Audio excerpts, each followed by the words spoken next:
क्या आपने कभी सोचा है कि हजारों साल पहले जब ना तो मशीनें थी और ना ही मॉडर्न साइंस, तब कैसे बनाए होंगे वो विशाल पत्थर जो कि आज भी इंग्लैंड के मैदानों में खड़े हैं। स्टोनहेंज एक ऐसा रहस्य जो कि समय के साथ और भी गहराता गया। क्या ये किसी प्राचीन सभ्यता का एस्ट्रोनॉमिकल कैलेंडर था या फिर कोई रिलीजियस प्लेस? सालिसबरी प्लेन इंग्लैंड में बने स्टोनहेंज में आज भी दुनिया की सबसे रहस्यमय और एंशिएंट स्ट्रक्चर में गिना जाता है। ऊंचाई से खड़े विशाल पत्थरों का यह गोलाकार ढांचा न केवल इंसानी कल्पना को चुनौती देता है, बल्कि साइंटिस्ट और हिस्टोरियंस के लिए भी एक पजल बना हुआ है। और सवाल यही है, आखिर इसको किसने बनाया और क्यों? आज स्टोनहेंज में 52 बड़े पत्थर बचे हैं, लेकिन पहले इनकी संख्या करीब 80 मानी जाती थी। ये पत्थर करीब 13 फीट ऊंचे हैं और कुछ का वजन तो 25 टन तक भी है। 1800 के दशक में जब यहाँ पर खुदाई शुरू हुई तो जले हुए लकड़ी के टुकड़े, जानवरों की हड्डियां और रोमन पीरियड की मिट्टी के बर्तन मिले।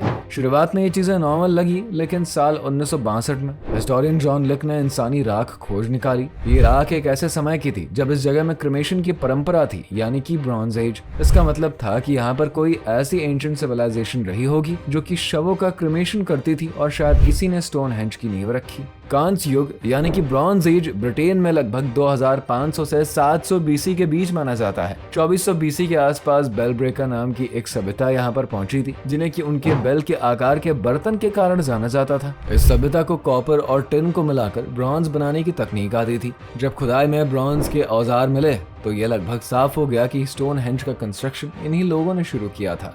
साल 1700 में विलियम स्टूकली नाम के एक विद्वान ने स्टोनहेंज के पत्थरों की सूरज के साथ अलाइनमेंट पर स्टडी करी। उन्होंने देखा कि स्टोनहेंज को कुछ इस तरीके से बनाया गया था कि साल में 2 खास दिन गर्मी और सर्दी की सबसे लंबी और सबसे छोटी रातों के दिन सूरज की रोशनी ठीक उन पत्थरों के बीच से ही निकलती थी। इससे अंदाजा लग गया कि शायद स्टोनहेंज को एक तरह के सूरज से जुड़े कैलेंडर के रूप में बनाया गया था, ताकि लोग मौसम और समय का अंदाजा लगा पाए। लेकिन स्टोनहेंज से जुड़े सबसे चौंकाने वाले फैक्ट्स में से एक साल 2021 में सामने आया, जब आर्कियोलॉजिस्ट माइक पार्कर पियर्सन ने यह साबित कर दिया कि स्टोनहेंज में इस्तेमाल होने वाले ब्लू स्टोन्स वेल्स के पर्सिली माउंटेन से लिए गए हैं, जो कि लगभग 150 मील दूर है। उन्होंने वेल्स में एक प्राचीन गोल पत्थरों के स्ट्रक्चर को खोजा जो कि सूरज के साथ अलाइंड थे और जिसके पत्थर स्टोनहेंज से मेल खाते थे।